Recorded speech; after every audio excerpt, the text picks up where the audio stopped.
Hello, I am Joachim, and in this video I will explain to you how to use this, the hug. So you need coffee. I will use the 20 grams in. I think it's better to use 20 in a VST of 20, and the hug is made for 20 grams, but if you have 18, it's okay, no problem. I prefer to don't use OCD or this kind of thing. I prefer to use the tap distribution. For me, it's the best. And when you have this kind of thing, you use the hug. It's possible to use the WDT before. The WDT is very good for a lot of grinder. For my setup, I don't use. I will explain if you want in another video. But yeah, so one back and forward inside, and you have this.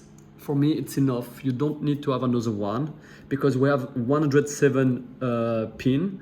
I think it's very enough. And after we temp, and it's okay. It's finished. And after directly you use. You have different possibility because for me, if I want to show you, when you sometime, if you don't use the WDT, you have like a little bit of the ground on the pin. To be sure, if sometime you have the puck when you we don't when you the hug is out. If it's like that, yeah, super.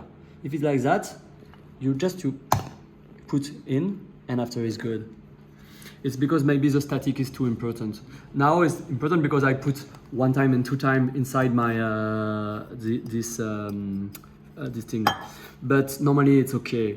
And with the normal pin, this one is a little bit more big because I use the slayers. But with a normal pin, it's perfect. So just 1 in, 1 out, to have a space and to have a perfect distribution, to have a perfect irrigation.